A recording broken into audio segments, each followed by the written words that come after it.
Over the next 5 minutes, my intention is to transform your relationship with sound. Let me start with the observation that most of the sound around us is accidental and much of it is unpleasant. We stand on street corners shouting over noise like this and pretending that it doesn't exist.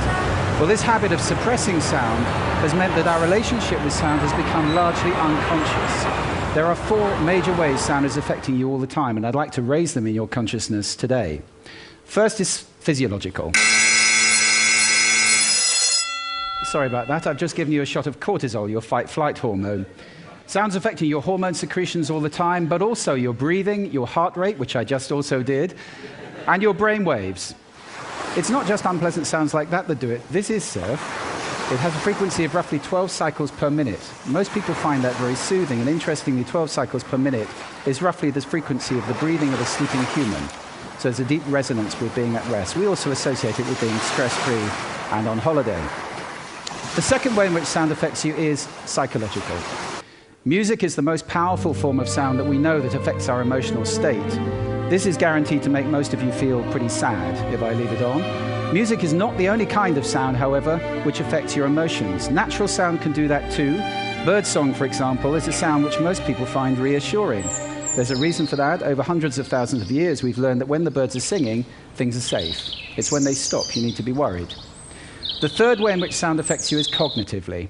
You can't understand 2 people talking at once, or in this case, one person talking twice. Try listening to the other one. You have to choose which me you're going to listen to. We have a very small amount of bandwidth for processing auditory input, which is why noise like this is extremely damaging for productivity. If you have to work in an open-plan office like this, your productivity is greatly reduced, and whatever number you're thinking of, it probably isn't as bad as this.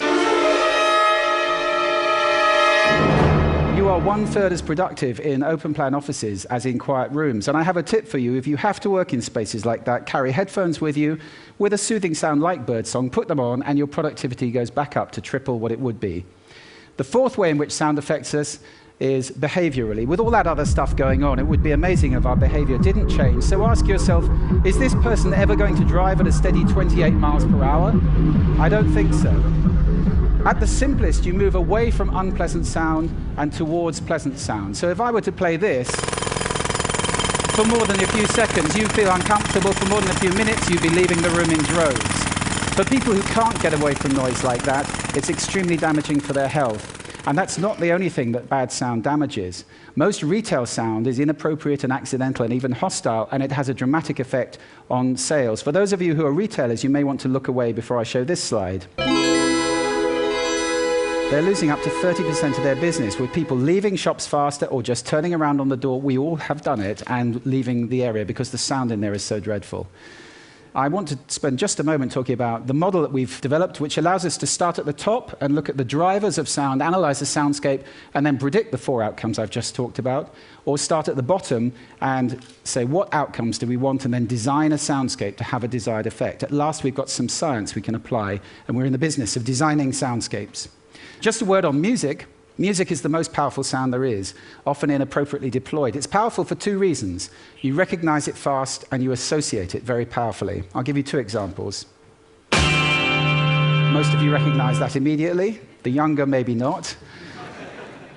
And most of you associate that with something. Now, those are 1-second samples of music. Music is very powerful, and unfortunately, it's veneering commercial spaces, often inappropriately. I hope that's going to change over the next few years. Let me just talk about brands for a moment, because some of you run brands. Every brand is out there making sound right now. There are 8 expressions of a brand in sound. They're all important, and every brand needs to have guidelines at the center. I'm glad to say that is starting to happen now. You all recognize that one. This is the most played tune in the world today. 1.8 billion times a day, that tune is played, and it cost Nokia absolutely nothing. Just leave you with 4 golden rules for those of you who run businesses for commercial sound. First, make it congruent, pointing in the same direction as your visual communication. That increases impact by over 1,100%. If your sound is pointing in the opposite direction, incongruent, you reduce impact by 86%. That's an order of magnitude up or down. This is important. Secondly, make it appropriate to the situation. Thirdly, make it valuable. Give people something with the sound. Don't just bombard them with stuff. And finally, test it and test it again. Sound is complex. There are many countervailing influences. It can be a bit like a bowl of spaghetti. Sometimes you have to just eat it and see what happens. So I hope this talk has raised sound in your consciousness. If you're listening consciously, you can take control of the sound around you. It's good for your health. It's good for your productivity. If we all do that, we move to a state that I like to think will be sound living in the world. I'm going to leave you with a little bit more birdsong. I recommend at least 5 minutes a day, but there is no maximum dose. Thank you for lending me your ears today.